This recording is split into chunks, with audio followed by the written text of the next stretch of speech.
Octobre 2011. Un tuyau d'évacuation. Un vieil homme ensanglanté, rampant dans l'obscurité, implorant grâce. Il s'agissait de Mouammar Kadhafi, l'homme qui avait régné sur la Libye par une terreur absolue et impitoyable pendant 42 ans. L'homme qui avait ordonné des assassinats sur 3 continents. L'homme qui avait massacré des centaines de prisonniers, fait disparaître des milliers d'ennemis et diffusé des exécutions publiques à la télévision d'État comme un spectacle. Maintenant, c'était lui qui mendiait. Mais pour comprendre ce moment final et humiliant, pour vraiment comprendre ce qu'il signifiait, il faut d'abord comprendre ce que cet homme a fait à ceux qui le suppliaient. Ce qu'il a fait à ses ennemis était terrifiant, et ce n'était que le début. En 1969, un officier de 27 ans, animé d'une détermination farouche et d'ambition révolutionnaire, a orchestré un coup d'État si rapide, si net, qu'aucun coup de feu n'a été tiré.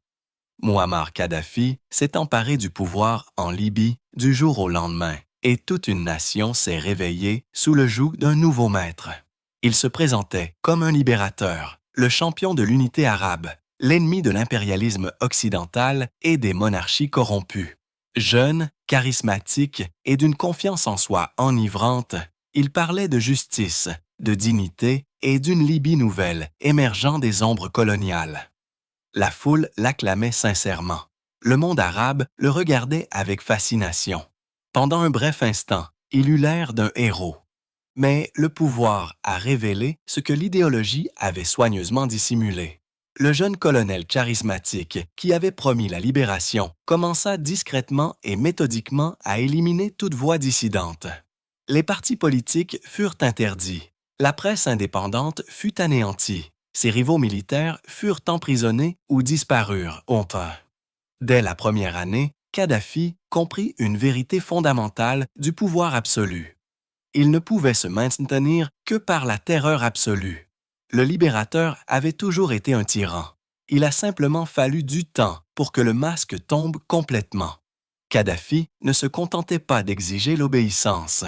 Il voulait une soumission psychologique totale, suffocante, et il a mis en place tout un appareil d'État spécifiquement conçu pour y parvenir. Les comités révolutionnaires étaient son principal instrument de terreur intérieure.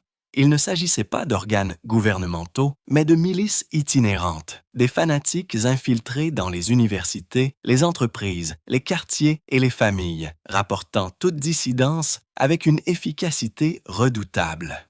Le bouche à oreille fonctionnait de pair à pair. Les étudiants dénonçaient leurs professeurs. Dans certains cas avérés, des enfants dénonçaient leurs propres parents. La confiance fut la première victime de la Libye de Kadhafi, mais la surveillance à elle seule ne lui suffisait pas. Kadhafi avait compris que la peur exigeait des spectacles. Les pendaisons publiques étaient diffusées à la télévision d'État aux heures de grande écoute. Les universités, lieux d'apprentissage et d'épanouissement intellectuel, étaient transformées en arènes d'exécution où les étudiants assistaient à la pendaison de leurs camarades, à titre d'exemple. Le message était « on ne peut plus clair ». Il était conçu pour être vu, mémorisé et intériorisé par chaque Libyen qui le regardait. La violence sexuelle était systématiquement instrumentalisée à des fins politiques. Le viol n'était pas une conséquence de la brutalité de son régime. Il en était un instrument délibéré et calculé, utilisé pour détruire des individus, déshonorer des familles et réduire au silence des communautés entières. Kadhafi n'a pas réduit ses ennemis au silence. Il les a anéantis publiquement, s'assurant que chaque Libyen comprenne une vérité froide et sans équivoque. La dissidence n'était pas seulement dangereuse. C'était une condamnation à mort, déguisée en divertissement. Les frontières de la Libye n'avaient aucune importance face à la vengeance de Kadhafi. Si vous vous opposiez à lui, si vous le critiquiez, faisiez défection ou si vous lui causiez simplement des désagréments, la géographie ne vous offrait aucune protection. Il vous retrouverait. Il l'avait déjà prouvé à maintes reprises sur 3 continents. Il a appelé les dissidents libyens vivant à l'étranger chiens errants. Et comme des chiens errants, il estimait qu'ils méritaient d'être traqués et éliminés où qu'ils se trouvent. Des escadrons de la mort furent envoyés à Londres, Rome, au Caire et ailleurs. Des tueurs professionnels opérant en territoire étranger, financés par l'État et agissant sur ordre direct de Tripoli. Plusieurs dissidents furent abattus en plein jour dans les rues d'Europe. D'autres disparurent tout simplement. Le message adressé à chaque Libyen vivant à l'étranger était d'une clarté brutale. Quitter la Libye ne signifiait pas échapper à Kadhafi. Mais sa terreur ne s'est jamais limitée aux seules cibles libyennes. En 1986, une discothèque berlinoise fréquentée par les soldats américains fut la cible d'un attentat à la bombe. 3 personnes périrent et 230 furent blessées. Les services de renseignement américains remontèrent la piste de l'attaque jusqu'à Tripoli, puis vint Lockerbie. Décembre 1988. Le vol 103 de la Pan Am explosa au-dessus de la ville écossaise de Lockerbie, tuant les 270 personnes à bord. Ce fut l'un des actes de terrorisme d'État les plus dévastateurs de l'histoire. Des familles furent anéanties en quelques secondes. Toute une communauté, au sol, fut marquée à jamais. Kadhafi finançait des réseaux terroristes en Afrique et au Moyen-Orient avec la générosité désinvolte d'un homme qui considérait les vies humaines comme une simple monnaie politique. L'IRA recevait des armes libyennes. Des factions extrémistes sur plusieurs continents recevaient de l'argent libyen. Le chaos, où qu'il éclate, portait toujours la marque de Kadhafi. Il n'était pas seulement le tyran de la Libye.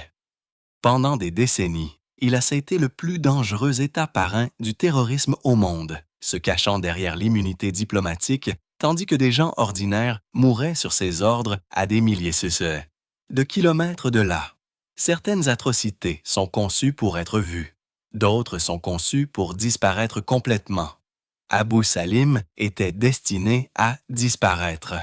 En juin 1996, derrière les épais murs de béton de la prison d'Abu Salim à Tripoli, environ 1270 prisonniers furent assassinés en un seul après-midi. Il ne s'agissait pas de combattants sur un champ de bataille.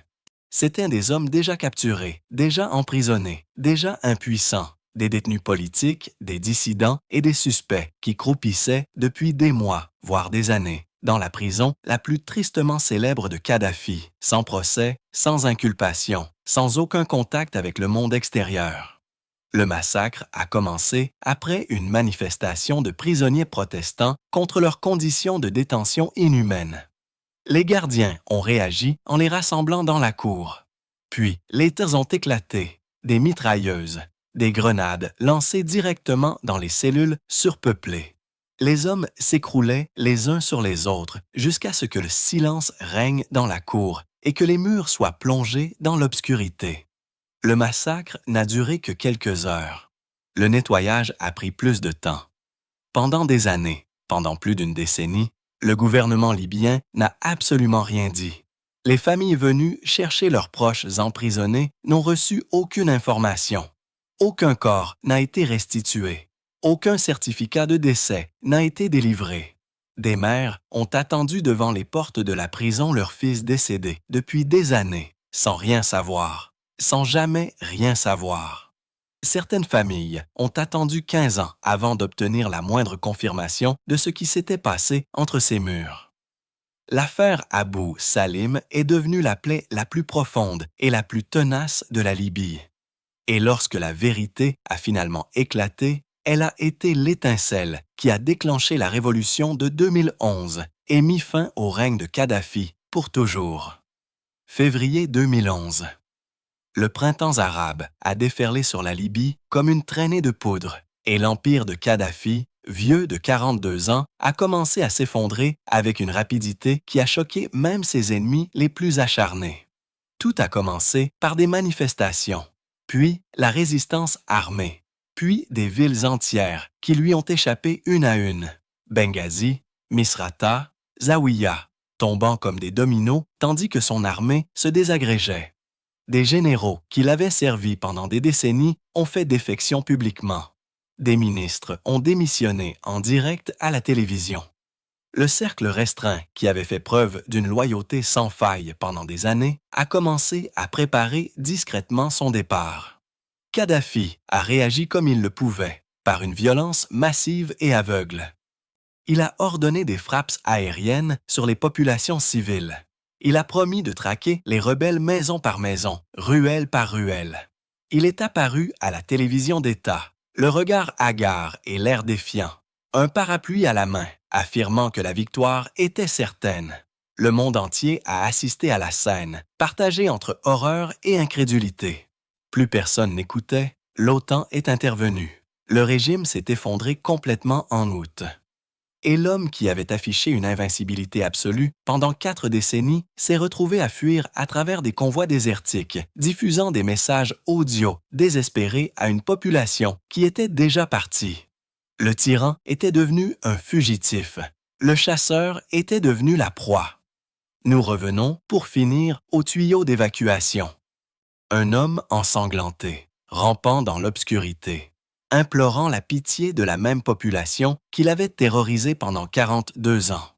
Muammar Kadhafi est mort exactement comme ses innombrables victimes, violemment, sans dignité, sans pitié.